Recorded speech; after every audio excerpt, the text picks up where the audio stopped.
So literally, as of writing this, the 18th of January, there's literally been a trending topic called Baby Hitler. Why the hell of all the topics that could be trending on Twitter did it have to be this particular topic and on this particular dead historical figure? Well, you see, it was during the March for Life that had happened that day or week. I'm not sure when it particularly happened, but it doesn't really matter. In it, our boy Ben Shapiro and the Daily Wire were there to record the event, and Shapiro was also there to make a speech. I first saw it gain attention after a user named Jordan Uhl posted a clip where he shows Shapiro discussing it. It clearly missed out some context as to what Shapiro was talking about, and to be honest, I don't know if any of you have actually seen the preamble to this point, and well, here's what he has to say. Finally, argument number 10. This one has become popular in recent years after the book Freakonomics came out.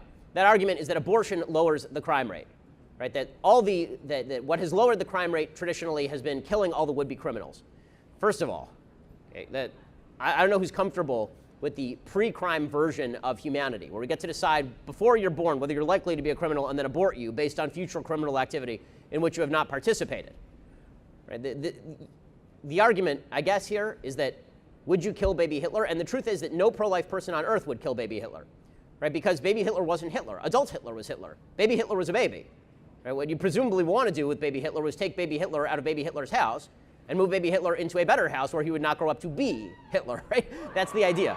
So basically, he is debunking an argument allegedly being used by pro-choicers that crime is being reduced because potential mothers of potential criminals were aborting their fetuses. Now, I'm not sure if that is an argument, although it did come up in a book that he quoted called Freakonomics. In it, the authors basically say that potentially, out of all the myriad of reasons why crime reduced significantly, at least homicide crimes, and maybe even others, in the 1990s in America was due to Roe v. Wade and the legalization of abortion. Now, they're not saying that abortion should be legal because of that, they're just saying this is an unintended side effect of abortion that nobody had seen coming. That's not what they were saying in that book. He's wrong to suggest that they were using it as an argument. They were not. They were just pointing out a social phenomenon that is very uncomfortable to talk about. That's literally it. But I can't say if that argument is a popular argument for abortion, and even if it is, it's like, well, come on, that's not really an argument for it. But regardless, this is not about his opinions or my opinions on abortion. It's all about this baby Hitler thing. But the fact that Hitler was mentioned as his main point to debunk this argument is already making things difficult. Firstly, as a conservative, he ought to know that using Godwin's law in an argument will derail and destroy said argument. Now, in Shapiro's opinion, the difference between a pro-choice person and a pro-life person is that the pro-choice person would want to abort and kill baby Hitler, whereas the pro-life person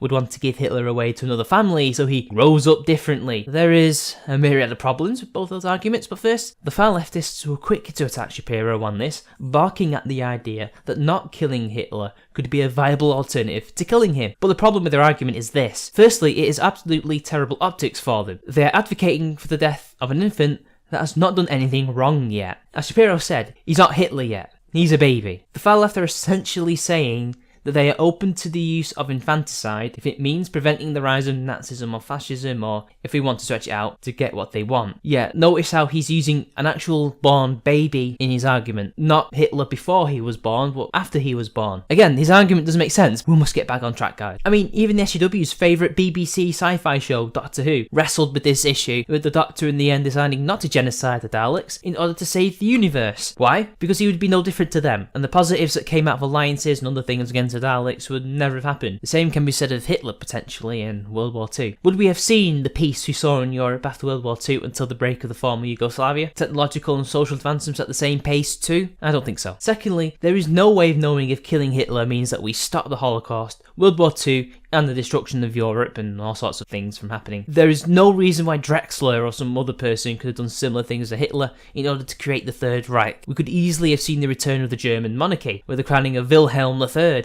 the son of the former Kaiser, who, by the way, was a Nazi. He could easily have committed genocide like Hitler. We could have seen the communists take hold of Germany, or maybe not nationalists, but Mussolini-esque fascists. Genocide potentially could still have happened, especially if they were communists. I mean, have you heard of the kulaks and the Holodomor? Sure, it could have created a liberal democracy, but the Weimar Republic was hardly that anyway. Germany was never truly democratic until after World War II. Maybe we could have had a more positive thing happen, but we don't know. And thirdly, this does not make the far left good people who saying they want to kill Hitler. It makes them posers. It makes them look like, as Shapiro says, advocates for a Minority Report style way of fighting crime. However, he lacks some self-awareness here. Now we must turn to the argument that Shapiro put forth in rebuttal to the pro-choice argument. Firstly, he's advocating for the forced removal of a baby from the home of his parents. As far as I'm aware, and to a lot of historians as well, it wasn't really his family life that made him who he was. By the time he was already an adult trying to get into the University of Fine Art, he was not yet a Nazi, nor was he fascist. In fact, he was kind of just your average person. In fact, how he got into the party was as a government agent, sent in to spy on them. It was them who brainwashed him, not the other way around, or at least convinced him. It was his failure to get into the university, his experience during and after World War I,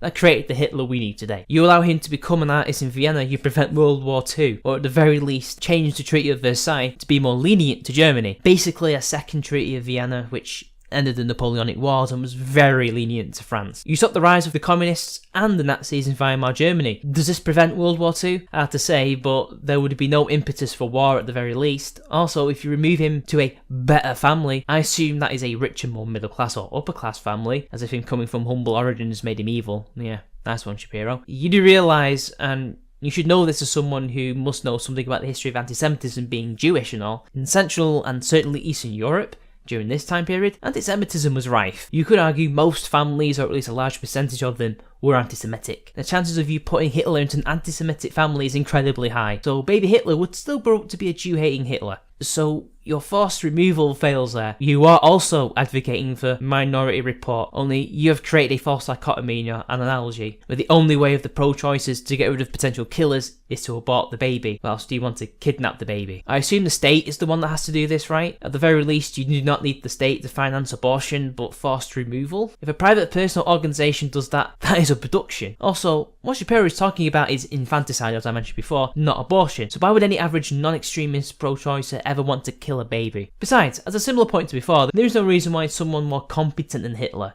even though contrary to myth he was not as incompetent as people believe, could have risen and won World War II, leaving us basically in a kind of man in the high castle scenario. Why is it that Philip K. Dick was such a good writer and thinker? It's almost as if he was trying to warn us with his books and stories like Man in the High Castle and Minority Report. But anyway, another thing that was in Red Alert, the game, was that after Einstein travelled back in time and killed Hitler, Stalin invaded Europe. We all know how that panned out in that game.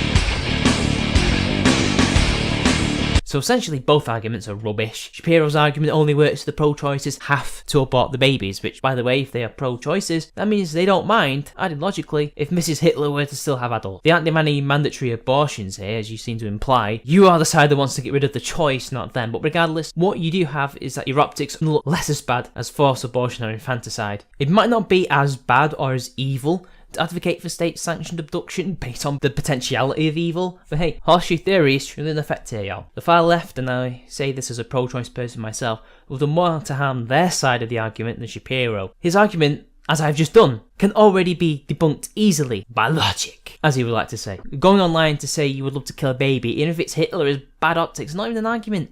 It does not make you better morally. It just makes you look worse. Argue from logic, not feelings. So until next time, it's been your boy, and I'll see you later.